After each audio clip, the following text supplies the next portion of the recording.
A Lógica do Cisne Negro, do autor Nassim Taleb. Capítulo 8. A sorte infalível de Giacomo Casanova. O problema da evidência silenciosa. Outra falácia no modo pelo qual entendemos eventos é a da evidência silenciosa. A história esconde de nós tanto os cisnes negros quanto sua capacidade geradora de cisnes negros. A história dos adoradores afogados. Há mais de 2000 anos, o romano Marcus Túlio Cícero, orador, beletrista, pensador estoico, manipulador político e, geralmente, cavalheiro virtuoso, apresentou a seguinte história. Mostraram a um certo Diágoras, que não acreditava nos deuses, tábuas ilustradas com os retratos de alguns adoradores que rezaram e sobreviveram a um naufrágio posterior. A implicação era que rezar protegeria você de afogamentos. Diágoras perguntou: onde estavam os retratos dos que rezaram e depois se afogaram? Os adoradores afogados, estando mortos, teriam muita dificuldade em divulgar do fundo do mar suas experiências. Isso pode enganar o observador casual, fazendo com que acredite em milagres. Isso é o que chamamos de problema da evidência silenciosa. A ideia é simples, porém potente e universal. Enquanto muitos pensadores tentam envergonhar os que vieram antes deles, Cícero humilha quase todos os pensadores empíricos que vieram depois dele, até muito recentemente. Mais tarde, tanto meu maior herói, o ensaísta Michel de Montaigne, quanto o empírico Francis Bacon citaram esse ponto em suas obras, aplicando-o à formação de crenças falsas. E esse é o caminho de toda superstição, seja em astrologia, sonhos, profecias, julgamentos divinos ou algo parecido. Escreveu Bacon em seu Novum Organum. O problema, obviamente, é que, a menos que sejam sistematicamente inculcadas em nós ou integradas ao nosso modo de pensar, essas grandes observações são esquecidas rapidamente. A evidência silenciosa permeia todas as coisas ligadas à noção de história. Por história não me refiro apenas àqueles livros estudados, porém chatos, na seção de história, com pinturas renascentistas nas capas para atrair compradores. História, repito, é qualquer sucessão de eventos vista sob o efeito da posteridade. Esse viés estende-se à atribuição de fatores no sucesso de ideias e religiões, à ilusão de habilidade em muitas profissões, ao sucesso em ocupações artísticas, ao debate natureza versus formação, a erros na utilização de provas em tribunais, a ilusões acerca da lógica da história e, obviamente, mais gravemente, a percepção da natureza de eventos extremos. Você está em uma sala de aula ouvindo alguém convencido, dignificado e poderoso, mas chato, que veste um paletó de tweed, camisa branca, gravata de bolinhas, pontificando por 2 horas sobre as teorias da história. Você está paralisado demais pelo tédio para entender sobre que diabos ele está falando, mas ouve nomes de figurões: Hegel, Fichte, Marx, Proudhon, Platão, Heródoto, Ibn Khaldun, Toynbee, Spengler, Michelet, Carr, Bloch, Fukuyama, Shimukuyama, Trukuyama. Ele parece profundo e sábio, assegurando que nenhum lapso de atenção fará você esquecer de que a abordagem dele é pós-marxista, pós-dialética ou pós-alguma coisa, seja lá o que isso queira dizer. Então você percebe que grande parte do que ele está fazendo é baseada em uma simples ilusão de ótica. Mas isso não fará diferença. Ele está tão envolvido nela que, caso questionasse seu método, reagiria atirando mais nomes contra você. É muito fácil evitar olhar para o cemitério ao inventar teorias históricas, mas esse não é um problema apenas da história. É um problema da maneira como construímos amostras e reunimos evidências em todos os domínios. Chamamos essa distorção de viés, ou seja, a diferença entre o que você vê e o que está lá. Por viés, refiro-me a um erro sistemático, que mostra consistentemente um efeito mais positivo ou negativo do fenômeno, como uma balança que infalivelmente exibe alguns quilos a mais ou a menos do que o peso real, ou uma câmera de vídeo que acrescenta alguns números à sua cintura. Esse viés foi redescoberto aqui e ali ao longo do último século em várias disciplinas, sendo muitas vezes esquecido rapidamente, como a iluminação de Cícero. Como adoradores afogados não escrevem histórias das próprias experiências, é melhor estar vivo para isso. O mesmo vale para os perdedores da história, sejam eles pessoas ou ideias, notavelmente historiadores e outros acadêmicos das ciências humanas que mais do que ninguém precisam compreender a evidência silenciosa, não parecem ter um nome para ela, e tentei muito encontrá-lo. Quanto a jornalistas, nem pensar, eles são produtores industriais da distorção. O termo viés também indica a natureza potencialmente quantificável da condição. Você pode ser capaz de calcular a distorção e de fazer correções apropriadas levando em consideração tanto os mortos quanto os vivos, em vez de apenas os vivos. A evidência silenciosa é o que os eventos usam para ocultar a própria aleatoriedade, especialmente o tipo de aleatoriedade do cisne negro. Sir Francis Bacon é um camarada interessante e cativante em muitos aspectos. Ele fomentou uma natureza arraigada, cética, não acadêmica, antidogmática e obsessivamente empírica que, para alguém que é cético, não acadêmico, antidogmático e obsessivamente empírico, como o autor deste livro, é uma qualidade quase impossível de se encontrar no ramo do pensamento. Qualquer um pode ser cético, qualquer cientista pode ser muito empírico. A combinação de ceticismo e empirismo é que é difícil de se encontrar. O problema é que o empirismo dele queria que confirmássemos, e não desconfirmássemos. Assim, ele introduziu o problema da confirmação, a corroboração desagradável que gera o cisne negro. O cemitério de letras. Os fenícios, somos lembrados com frequência, não produziram literatura alguma, apesar de terem supostamente inventado o alfabeto. Comentaristas discutem o filistinismo dos fenícios tendo como base a ausência de um legado escrito, afirmando que, por raça ou cultura, eles estavam mais interessados no comércio do que nas artes. Em consequência, a invenção do alfabeto pelos fenícios serviu ao propósito inferior de manutenção de registros comerciais e não ao propósito mais nobre da produção literária. Lembro-me de ter encontrado nas prateleiras de uma casa de campo que aluguei certa vez um livro de história embolorado de Will e Ariel Duran, que descrevia os fenícios como a raça mercante. Fui tentado a atirá-lo na lareira. Bem, parece agora que os fenícios escreveram bastante, mas usavam um tipo perecível de papiro que não suportou os ataques biodegradáveis do tempo. Manuscritos tinham uma taxa de extinção alta antes de copistas e autores passarem a usar pergaminhos no século II ou III. Os que não foram copiados durante esse período simplesmente desapareceram. A negligência em relação à evidência silenciosa é endêmica à forma que estudamos talento comparativo, especialmente em atividades que são afligidas por atributos do tipo o vencedor leva tudo. Podemos gostar do que vemos, mas não há sentido em procurar demais por significados em histórias de sucesso porque não vemos o quadro em sua totalidade. Lembre do efeito o vencedor leva tudo do capítulo 3. Repare no grande número de pessoas que se diz escritor, mas está, apenas temporariamente, operando as máquinas reluzentes de cappuccino na Starbucks. A desigualdade nesse ramo é maior do que, digamos, na medicina, já que vemos raramente médicos servindo hambúrgueres. Posso, com isso, inferir que se pode medir o desempenho da população inteira da segunda profissão a partir das amostras visíveis. O mesmo vale para encanadores, motoristas de táxi, prostitutas e para profissões isentas do efeito de superstar. Vamos além da discussão sobre o extremistão e o mediocristão do capítulo 3.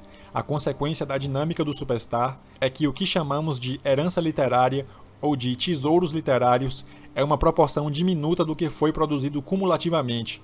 Esse é o primeiro ponto. Pode-se derivar diretamente dele o modo como invalida a identificação de talento. Digamos que você atribua o sucesso do romancista do século XIX, Honoré de Balzac, a superioridade em realismo, percepção, sensibilidade, tratamento dos personagens, capacidade de prender a atenção do leitor e daí por diante. Estas podem ser qualidades consideradas superiores, que conduzem a um desempenho superior, se, e apenas se, aqueles que carecem do que chamamos de talento também careçam dessas qualidades. Mas, e caso tenha existido dúzias de obras-primas literárias comparáveis que foram perdidas? E seguindo minha lógica, se realmente existiram tantos manuscritos perdidos com atributos similares, então, lamento dizer, seu ídolo Balzac foi apenas o beneficiário de uma sorte desproporcional em relação aos colegas. Além do mais, você pode estar cometendo uma injustiça com outros ao favorecê-lo. Meu ponto, repito, não é que Balzac não fosse talentoso, e sim que ele é menos unicamente talentoso do que pensamos. Apenas considere os milhares de escritores que simplesmente desapareceram da consciência. O registro deles não entra em análises. Não vemos as toneladas de manuscritos rejeitados porque esses escritores nunca foram publicados. Somente o The New Yorker rejeita cerca de 100 manuscritos por dia. Então imagine o número de gênios sobre quem nunca ouviremos falar.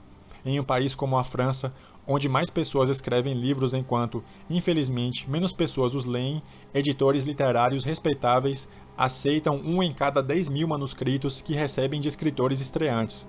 Considere o número de atores que nunca foram aprovados em uma audição, mas que teriam se saído muito bem caso tivessem tido aquele lance de sorte na vida. Na próxima vez que visitar um francês com recursos confortáveis, é provável que repare nos livros austeros da coleção Bibliothèque de la Pléiade, cujo dono nunca, quase nunca, lerá, principalmente devido ao tamanho e ao peso desconfortável dos volumes. Ser membro da Pléiade significa ser membro do cânone literário. Os tomos são caros, possuem o cheiro distintivo de papel indiano ultrafino, comprimindo o equivalente a 1.500 páginas no tamanho de um livro de bolso. Eles devem ajudá-lo a maximizar o número de obras-primas por metro quadrado parisiense. A editora Gallimard tem sido extremamente seletiva ao eleger autores para a coleção Pléiade. Poucos autores, como o esteta e aventureiro André Malraux, foram incluídos ainda em vida. Dickens, Dostoiévski, Hugo e Stendhal fazem parte da coleção, ao lado de Mallarmé, Sartre, Camus e Balzac. Mas se seguir as ideias do próprio Balzac, que examinarei a seguir, você aceitará que não há uma justificativa definitiva para esse corpus oficial. Balzac delineou toda a questão da evidência silenciosa no romance Ilusões Perdidas. Lucien de Rubempré, pseudônimo de Lucien Chardon, o paupérrimo gênio provinciano, sobe até Paris para iniciar uma carreira literária. Dizem-nos que ele é talentoso, na verdade, o currículo semi-aristocrático de Angoulême diz isso a ele. Mas é difícil saber se isso é por conta de sua boa aparência ou pela qualidade de suas obras, ou mesmo se a qualidade literária é visível, ou, como Balzac parece se perguntar, se qualidade tem muito a ver com qualquer coisa. O sucesso é apresentado com cinismo, como produto de astúcia e promoção ou da onda afortunada de interesse por motivos completamente externos às obras propriamente ditas. Lucien descobre a existência do imenso cemitério habitado pelo que Balzac chama de rouxinóis. Disseram a Lucien que a designação rouxinol era dada pelas livrarias às obras que residiam nas prateleiras nas profundezas solitárias das lojas. Balzac apresenta-nos o estado lamentável da literatura contemporânea quando o manuscrito de Lucien é rejeitado por um editor que nunca o leu. Mais tarde, depois que a reputação de Lucien se desenvolve, o mesmo manuscrito é aceito por outro editor que também não o leu. O trabalho propriamente dito era uma consideração secundária. Em outro exemplo de evidência silenciosa, as personagens do livro começam a lamentar que as coisas não são mais como eram antes, sugerindo que a justiça literária prevalecia em tempos mais remotos, como se antes não houvesse um cemitério. Eles deixam de levar em conta os rouxinóis entre as obras dos antigos. Perceba que há quase 2 séculos as pessoas tinham uma opinião idealizada do próprio passado, assim como temos uma opinião idealizada do passado de hoje. Mencionei anteriormente que para entender os sucessos e analisar o que os causou, é necessário estudar as características presentes nos fracassos. Volto a seguir para uma versão mais geral desse ponto. Como ficar milionário em 10 passos. Diversos estudos sobre milionários com o objetivo de decifrar as habilidades necessárias para se atingir a posição de figurão seguem a seguinte metodologia. Eles pegam uma população de figurões, aqueles com grandes títulos e grandes empregos, e estudam seus atributos. Eles observam o que os figurões têm em comum, coragem, otimismo, correm riscos e daí em diante, e inferem que essas características, mais notavelmente a de correr riscos, ajudam você a ser bem-sucedido. Provavelmente, você também teria a mesma impressão se lesse as autobiografias de presidentes de empresas escritas por escritores fantasmas ou se comparecesse às apresentações deles para estudantes bajuladores que cursam MBA. Agora dê uma olhada no cemitério. É bastante difícil dizer isso, pois parece que as pessoas que fracassam não escrevem memórias. E caso escrevessem, os editores que conheço no ramo de negócios jamais considerariam lhes conceder a cortesia de retornar uma ligação. Quanto a retornar um e-mail, esqueça. Leitores não pagariam $26,95 por uma história de fracasso, mesmo que fossem convencidos de que ela contivesse mais truques úteis do que uma história de sucesso. A ideia de uma biografia é justamente baseada na atribuição arbitrária de uma relação causal entre características específicas e eventos subsequentes. Agora considere o cemitério. O cemitério de fracassados estará repleto de pessoas que compartilhavam das mesmas características: coragem, otimismo, corriam riscos, etc. Justamente como a população de milionários. Pode haver algumas diferenças em habilidades, mas o que de fato separa os dois grupos é principalmente um único fator: sorte, pura sorte. Você não precisa de muito empirismo para chegar a essa conclusão. Um simples experimento mental é suficiente. A indústria de gerenciamento de fundos alega que algumas pessoas são extremamente habilidosas, pois ano após ano vem obtendo resultados acima da média do mercado. Ela identificará esses gênios e irá convencer você das habilidades deles. Minha abordagem tem sido criar grupos experimentais de investidores puramente aleatórios e, através da simples simulação em computador, demonstrar como seria impossível não ter tais gênios produzidos apenas por sorte. Todo ano, os perdedores são demitidos, portanto, apenas os vencedores permanecem, de forma que se fica com vencedores constantes a longo prazo. Como não se observa o cemitério de investidores falidos, você pensará que esse é um bom negócio e que alguns operadores são consideravelmente melhores que outros. É claro que uma explicação para o sucesso dos sobreviventes afortunados será apresentada prontamente. Ele come tofu, ele trabalha até tarde, outro dia mesmo liguei para o escritório dela às 8 da noite. Ou, é claro, ela é naturalmente preguiçosa. Pessoas com esse tipo de preguiça podem ver as coisas claramente. Por meio do mecanismo de determinismo retrospectivo, descobriremos a causa. Na verdade, precisamos ver a causa. Chamo essas simulações de grupos experimentais hipotéticos, geralmente feitos por computadores, de instrumentos de epistemologia computacional. Seus experimentos mentais podem ser executados em um computador. Você simplesmente simula um mundo alternativo, puramente aleatório, e verifica que se parece com o mundo em que vivemos. Não obter bilionários sortudos nesses experimentos seria a exceção. Lembre a distinção entre mediocristão e extremistão no capítulo 3. Eu disse que uma profissão escalável não é uma boa ideia, simplesmente porque existem pouquíssimos vencedores nessas profissões. Bem, essas profissões produzem um grande cemitério. O grupo de atores mortos de fome é maior do que a de contadores mortos de fome, mesmo que se parta do princípio de que, na média, ambos tenham a mesma renda. Uma academia de ginástica para ratos. A segunda e mais perversa variedade do problema da evidência silenciosa é a seguinte. Quando tinha pouco mais de 20 anos e ainda lia o jornal, acreditando que ler jornais regularmente era algo útil para mim, deparei com um artigo que discutia a ameaça crescente da máfia russa nos Estados Unidos e como ela removera os tradicionais Louie e Tony em algumas vizinhanças do Brooklyn. O artigo explicava sua severidade e brutalidade como resultado de seus membros terem sido fortalecidos pela experiência que tiveram na Gulag. A Gulag era uma rede de campos de trabalhos forçados na Sibéria para onde criminosos e dissidentes eram rotineiramente deportados.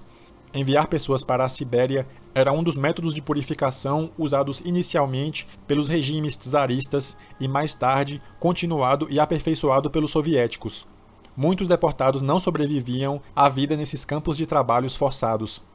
Fortalecidos pela Gulag, a frase chamou minha atenção como sendo profundamente errada, e uma inferência razoável. Levei algum tempo até entender a falta de sentido, pois estava protegido por um embrulho.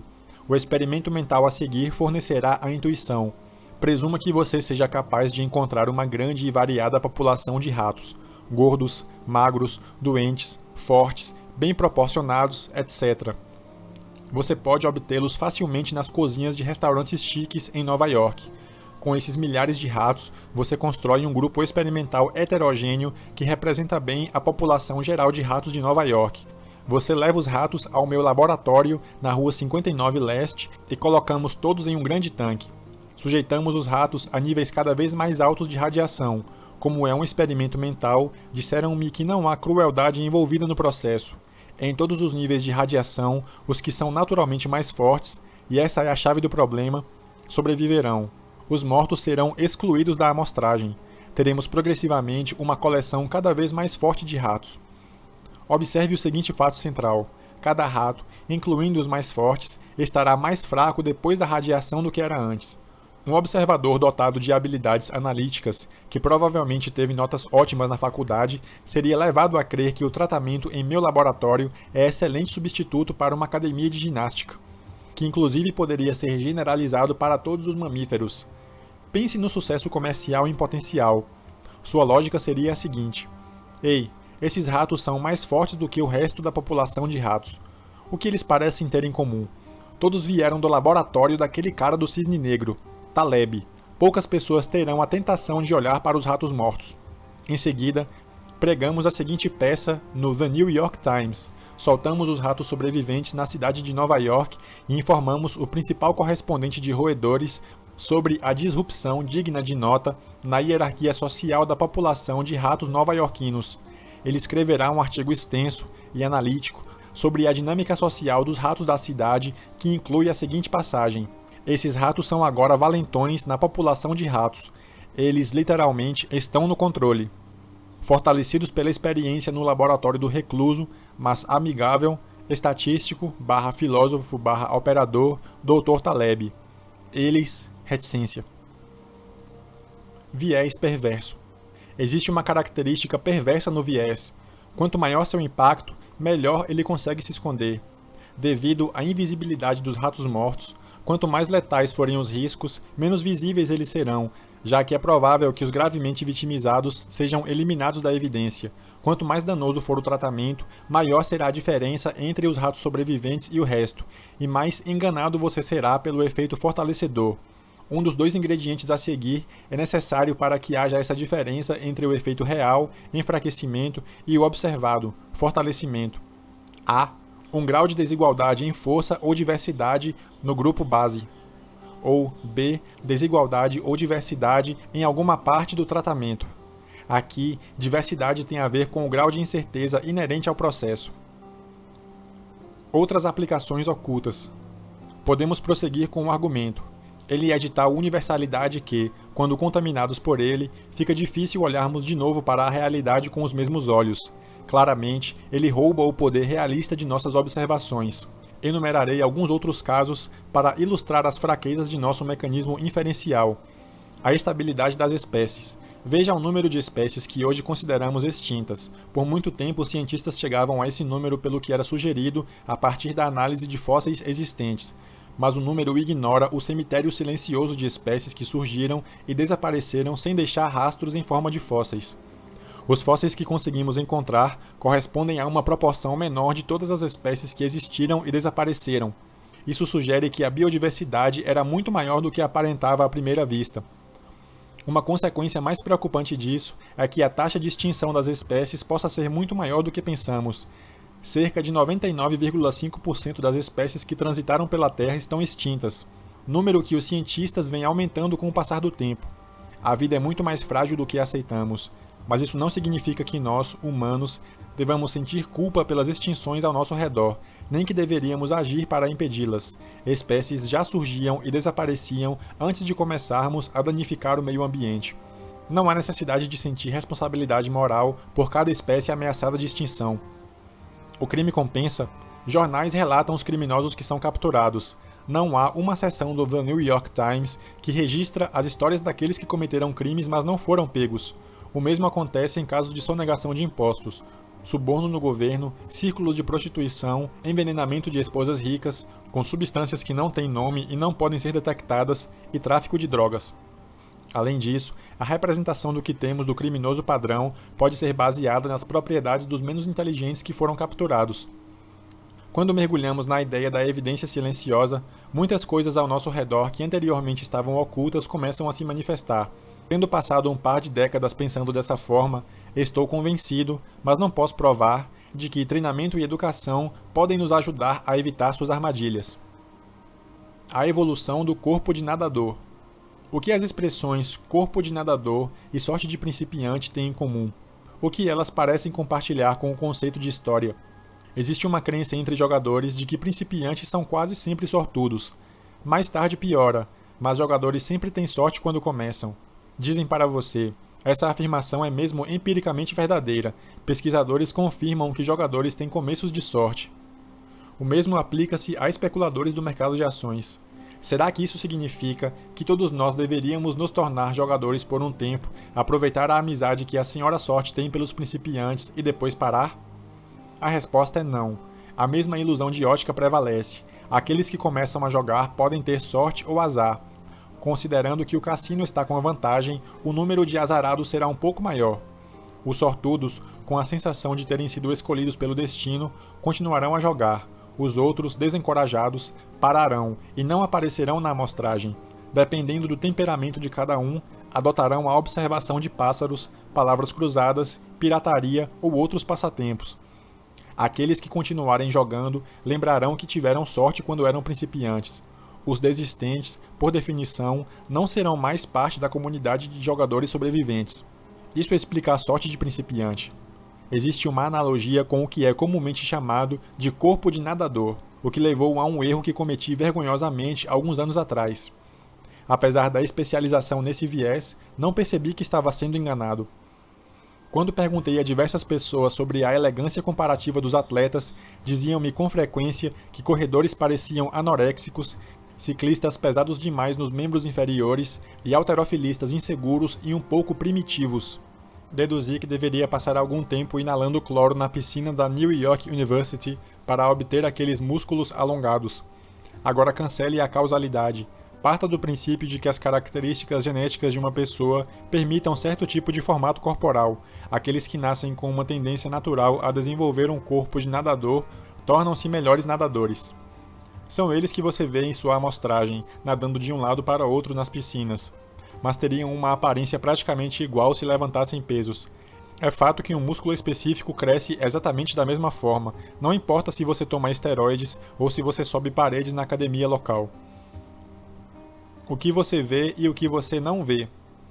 Katrina, o furacão devastador que atingiu Nova Orleans em 2005, fez com que muitos políticos oportunistas fossem à televisão. Esses legisladores, movidos pelas imagens de devastação e pelas fotografias de vítimas enraivecidas e desabrigadas, fizeram promessas de reconstrução. Foi muito nobre por parte deles fazer algo humanitário, elevar-se acima de nosso egoísmo abjeto. Eles prometeram fazer isso com o próprio dinheiro? Não, foi com dinheiro público. Considere que esses recursos serão tirados de outro lugar, como no ditado: você tira de Pedro para dar a Paulo. Esse outro lugar será menos divulgado na mídia. Pode ser pesquisa contra câncer financiada por recursos privados ou a nova tentativa de controlar a diabetes. Poucas pessoas parecem prestar atenção nas vítimas de câncer jazendo solitárias em um estado de depressão não televisionada. Os pacientes com câncer não só não votam, estarão mortos na próxima eleição, mas também não se manifestam para nosso sistema emocional. Diariamente, morrem mais dessas pessoas do que as mortas pelo furacão Katrina. São elas quem mais precisam de nós. Não apenas nossa ajuda financeira, mas também nossa atenção e bondade. E é possível que o dinheiro seja tirado delas, indireta ou talvez até diretamente. O dinheiro, público ou privado, retirado de pesquisas, pode ser responsável pela morte dessas pessoas, em um crime que pode permanecer silencioso. Uma ramificação dessa ideia diz respeito à tomada de decisões sob uma nuvem de possibilidades. Vemos as consequências óbvias e visíveis, e não as que são invisíveis e menos óbvias. Contudo, essas consequências não vistas podem ser, ou melhor, geralmente são, mais significativas. Frédéric Bastiat era um humanista do século XIX de uma variedade estranha, um daqueles raros pensadores independentes, independente a ponto de ser desconhecido no próprio território, a França, já que suas ideias iam contra a ortodoxia política francesa. Ele une-se a um de meus pensadores favoritos, Pierre Bailly, por ser desconhecido em casa e na própria língua, mas ele tem um número grande de seguidores nos Estados Unidos. No ensaio, O que vemos e o que não vemos, Bastiat ofereceu a seguinte ideia: podemos ver o que os governos fazem, e por causa disso podemos elogiá-los, mas não vemos a alternativa. Mas existe uma alternativa. Ela é menos óbvia e permanece não vista. Lembre-se da falácia confirmatória. Governos são ótimos em dizer o que fizeram, mas não o que não fizeram. Na verdade, abraçam o que pode ser rotulado de falsa filantropia, a atividade de ajudar pessoas de forma visível e sensacional, sem levar em conta o cemitério não visto de consequências invisíveis. Bastiat inspirou libertários atacando os argumentos usuais que mostravam os benefícios dos governos, mas suas ideias podem ser generalizadas de forma que sejam aplicáveis tanto à direita quanto à esquerda. Bastiat vai um pouco mais a fundo. Se tanto as consequências negativas quanto as positivas de uma ação recaíssem sobre seu autor, nosso aprendizado seria rápido. Mas, com frequência, as consequências positivas de uma ação beneficiam somente o autor dela, já que são visíveis, enquanto as consequências negativas, sendo invisíveis, são aplicáveis a outros, com um custo líquido para a sociedade. Considere medidas de proteção de empregos. Você repara naqueles cujos empregos são tornados estáveis e atribui benefícios sociais para essas proteções. não percebe o efeito sobre os que não conseguem encontrar um emprego por causa disso, já que a medida reduzirá a abertura de novas vagas. Em alguns casos, como com os pacientes de câncer que podem ser punidos pelo Katrina, as consequências positivas de uma ação beneficiarão imediatamente os políticos e os falsos humanitários. Enquanto as negativas levam mais tempo para aparecer, elas podem não se tornar perceptíveis jamais. Pode-se até culpar a imprensa por direcionar contribuições de caridade para aqueles que podem ser os que menos precisam delas.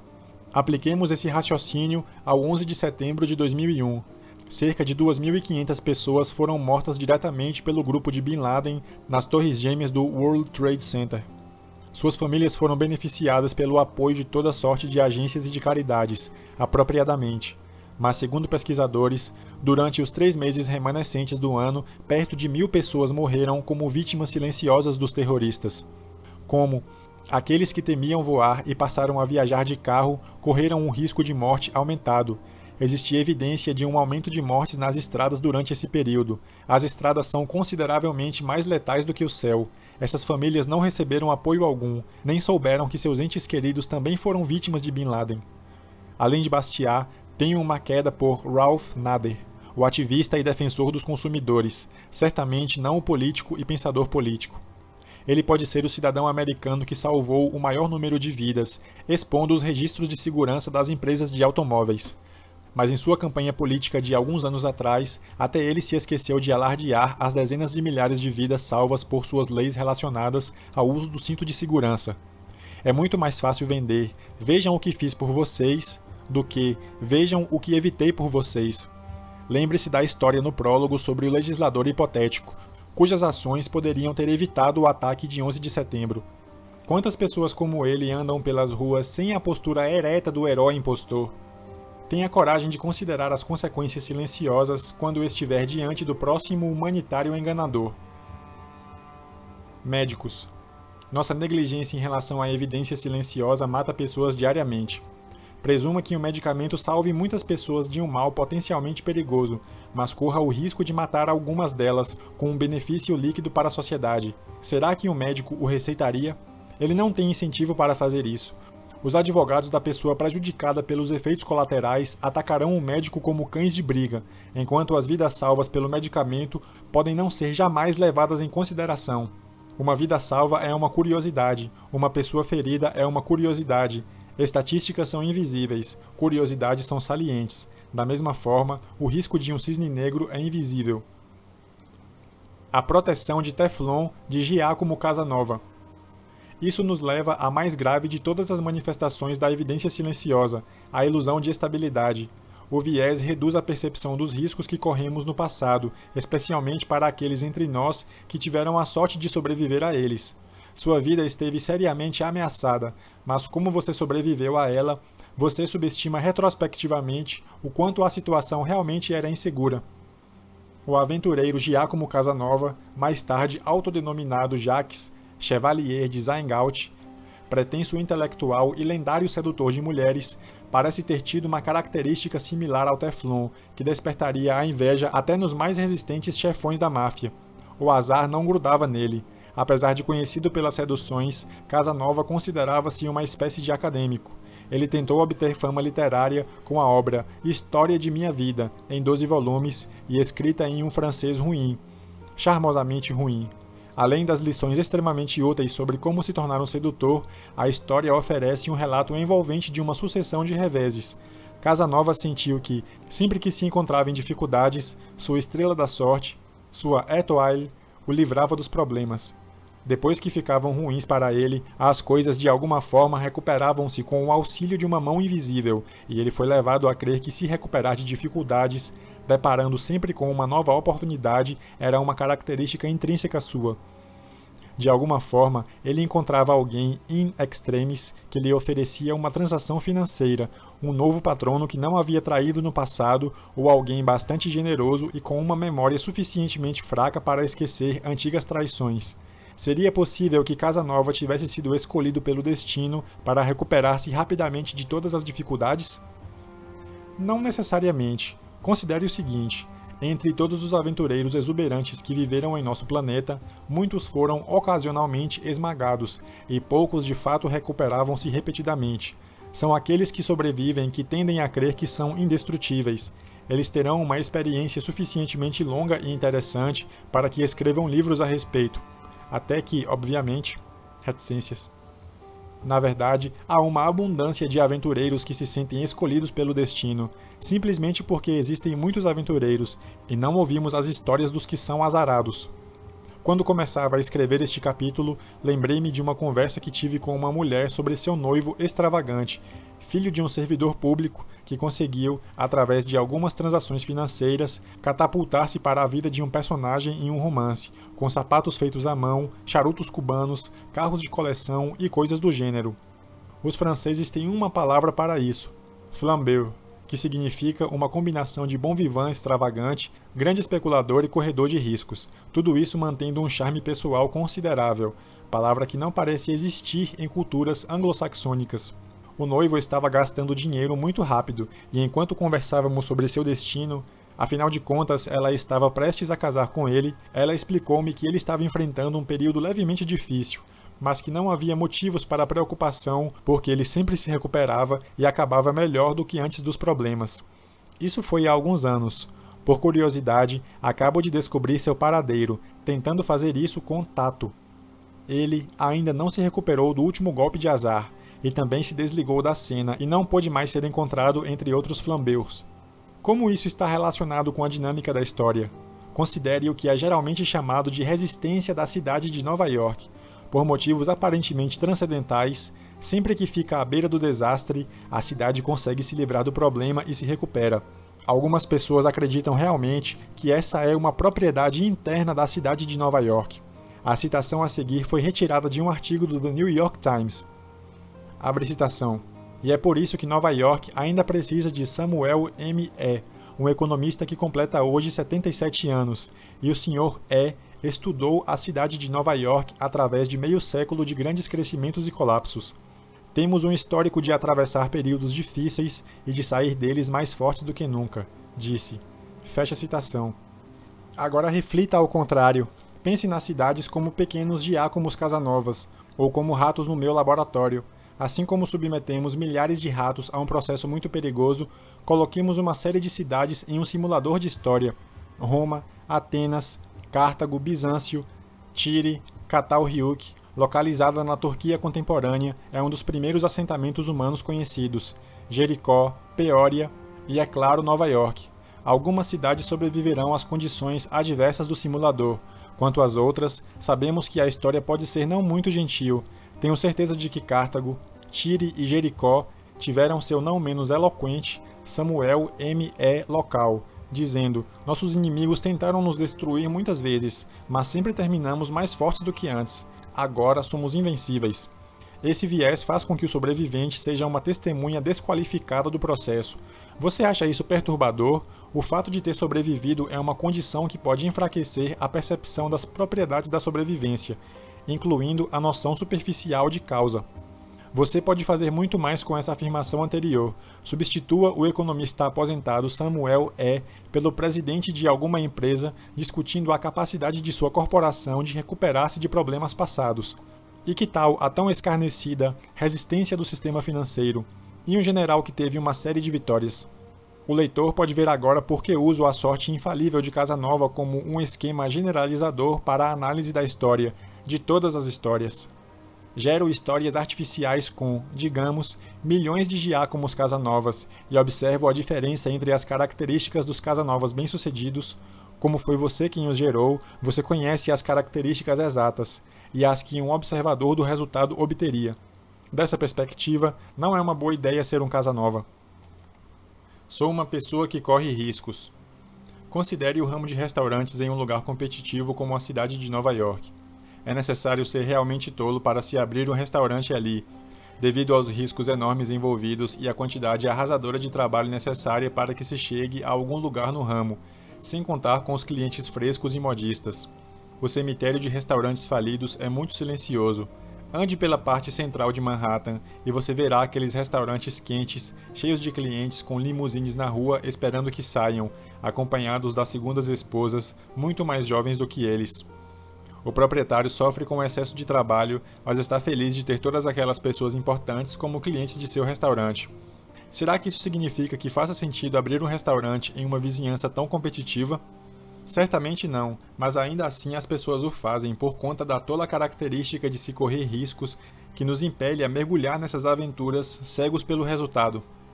Claramente, existe em nós um elemento dos Casanovas sobreviventes, ou dos genes de quem corre riscos, que nos encoraja a correr riscos cegos, alheios à variabilidade nos resultados possíveis. Herdamos o gosto por correr riscos não calculados. Será que deveríamos encorajar tal comportamento? Na verdade, o crescimento econômico é fruto desses riscos assumidos, mas algum tolo pode argumentar o seguinte: se alguém seguisse um raciocínio como o meu, não teríamos tido o crescimento espetacular que vivenciamos no passado. Isso é exatamente como alguém que joga roleta russa e acha que foi uma boa ideia porque sobreviveu e ficou com dinheiro. Ouvimos com frequência que nós, humanos, temos uma tendência otimista e que ela é supostamente boa para nós. O argumento parece justificar que correr riscos seja um empreendimento positivo, glorificado na cultura comum. Ei, veja, nossos ancestrais enfrentaram os desafios, enquanto você, Taleb, está nos encorajando a não fazer nada. Eu não estou fazendo isso. Temos evidências suficientes para confirmar que nós, humanos, somos de fato uma espécie extremamente sortuda e que temos os genes dos corredores de riscos. Os corredores de riscos tolos, que fique claro. Na verdade, os Casanovas que sobreviveram. Repito que não estou descartando a ideia de se correr riscos, tendo estado eu mesmo envolvido nessa atividade. Apenas sou crítico do encorajamento a que se corra riscos sem informação. O superpsicólogo Danny Kahneman nos mostrou evidências de que costumamos correr riscos não por arrogância, e sim por ignorância e cegueira em relação à probabilidade. Os próximos capítulos demonstrarão com mais profundidade como tendemos a descartar os outliers e os resultados adversos quando projetamos o futuro. Mas insisto no seguinte: o fato de termos chegado até aqui por acidente não significa que devamos continuar correndo os mesmos riscos. Somos uma raça suficientemente madura para perceber esse ponto, para desfrutar nossas bênçãos e tentar preservar, passando a ser mais conservadores, o que obtivemos por sorte. Estivemos jogando roleta russa, agora é hora de parar e arrumar um emprego de verdade. Existem mais 2 pontos que quero defender em relação a esse tema. Primeiro, a justificação de um otimismo exagerado por meio de alegações de que ele nos trouxe até aqui vem de um engano muito mais sério sobre a natureza humana. A crença de que somos feitos para compreender a natureza e nossa própria natureza, e que nossas decisões são, e têm sido, resultado de nossas próprias escolhas. Peço licença para discordar. São muitos os instintos que nos impelem. O segundo ponto é um pouco mais preocupante que o primeiro. A aptidão evolucionária é algo continuamente defendido e engrandecido pelas pessoas que a aceitam como um evangelho. Quanto menos familiaridade se tem com a aleatoriedade incontrolável geradora de cisnes negros, mais se acredita no funcionamento ideal da evolução. A evidência silenciosa não está presente em suas teorias. A evolução é uma série de acasos, alguns bons e muitos ruins. Só se veem os bons, mas a curto prazo não está óbvio quais características são realmente boas para você, especialmente se você estiver no ambiente gerador de cisnes negros do extremistão.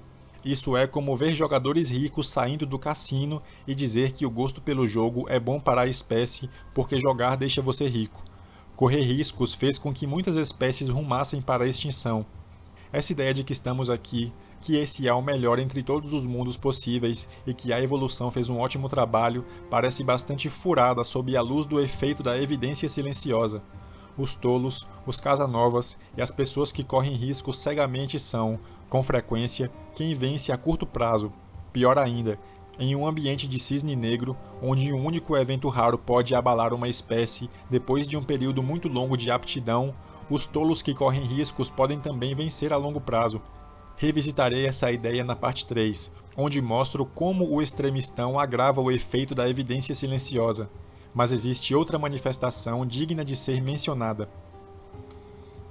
Sou um cisne negro, o viés antrópico. Quero manter os pés no chão e evitar inserir argumentos metafísicos ou cosmológicos de alto nível nessa discussão. Existem muitos perigos significativos com que se preocupar aqui embaixo, no planeta Terra, e seria uma boa ideia adiar as discussões filosóficas metafísicas. Mas seria útil dar uma olhadinha, e apenas isso, no que é chamado de argumento antrópico cosmológico, pois ele destaca a gravidade da incompreensão da estabilidade histórica. Uma onda recente de filósofos e físicos e de pessoas que combinam as duas categorias vem examinando a hipótese da autoamostragem, que é uma generalização do princípio do viés de Casanova para nossa própria existência. Considere nossos próprios destinos. Algumas pessoas argumentam que as chances de qualquer um de nós existir são tão baixas que o fato de estarmos aqui não pode ser atribuído a um acidente do destino. Pense sobre as chances de os parâmetros estarem exatamente onde devem estar para induzir nossa existência. Qualquer desvio da calibragem ideal teria feito nosso mundo explodir, entrar em colapso ou simplesmente não chegar a existir. É dito com frequência que o mundo parece ter sido construído de acordo com as especificações que tornariam possível nossa existência. Segundo esse argumento, isso não poderia ser fruto da sorte. No entanto, nossa presença na amostra invalida completamente o cálculo da probabilidade. Novamente, a história de Casanova pode tornar esse ponto bastante simples, muito mais simples do que na formulação original. Pense novamente em todos os mundos possíveis como pequenos Casanovas, seguindo cada um o próprio destino. O que permanece vivo, por acidente, sentirá que, considerando que não poderia ter sido tão sortudo, deveria haver alguma força transcendental guiando-o e supervisionando seu destino. Ei, de outra forma, as chances seriam pequenas demais para chegar aqui somente por sorte. Para alguém que observa todos os aventureiros, as chances de encontrar um Casanova não são nada pequenas. Existem muitos aventureiros e alguns estão destinados a receber o bilhete de loteria premiado. Aqui, o problema com o universo e com a raça humana é que somos os Casanovas sobreviventes. Quando você começa com muitos Casanovas aventurosos, com certeza haverá um vencedor. E adivinhe só, se você está aqui falando sobre isso, é provável que ele seja você. Observe a condição, você sobreviveu para falar sobre o assunto. Portanto, não podemos mais calcular probabilidades ingenuamente sem considerar que a condição de existir impõe restrições ao processo que nos trouxe até aqui. Presuma que a história ofereça cenários que são ou desanimadores, ou seja, desfavoráveis, ou esperançosos, ou seja, favoráveis. Os cenários desanimadores levam à extinção. Se estou agora escrevendo estas linhas, isso acontece porque, com certeza, a história ofereceu um cenário esperançoso que me permitiu estar aqui, uma rota histórica na qual meus ancestrais evitaram ser massacrados pelos muitos invasores que passaram pelo Levante. Acrescente a isso cenários benéficos, isentos de colisões com meteoritos, guerras nucleares e outras epidemias terminais de grande escala. Mas não preciso olhar para a humanidade como um todo. Sempre que investigo minha própria biografia, fico alarmado com o quanto minha vida tem sido tênue até agora. Certa vez, quando retornei ao Líbano durante a guerra, aos 18 anos, passei por episódios de extremo cansaço e de calafrios, apesar do calor do verão. Era febre tifoide. Se não fosse pela descoberta dos antibióticos, apenas poucas décadas antes, eu não estaria aqui hoje.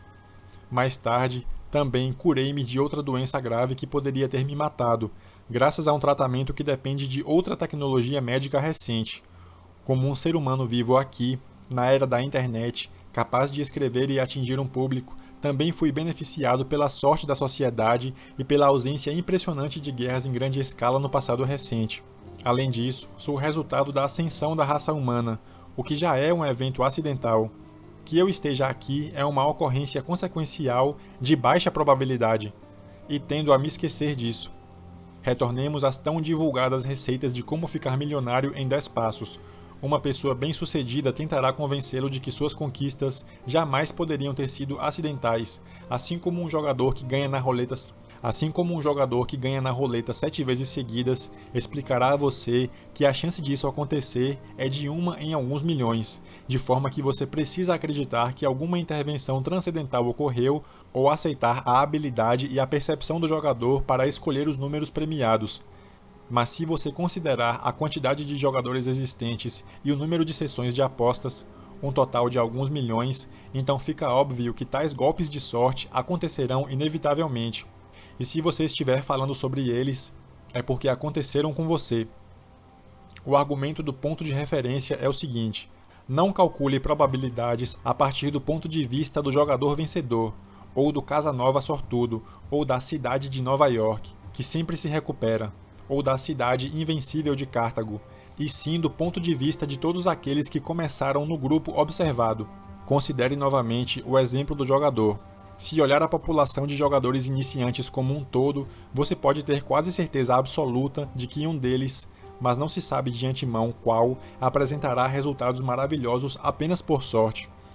Portanto, do ponto de referência do grupo inicial, isso não importa muito, mas do ponto de referência do vencedor, que não leva os perdedores em consideração, isso é muito importante. Uma longa série de vitórias parecerá uma ocorrência extraordinária demais para que seja explicada pela sorte. Observe que uma história é apenas uma série de números ao longo do tempo. Os números podem representar graus de riqueza, saúde, peso ou qualquer outra coisa. O porquê superficial. Isso por si só enfraquece muito a noção de porquê, proposta muitas vezes pelos cientistas e quase sempre utilizada inadequadamente pelos historiadores.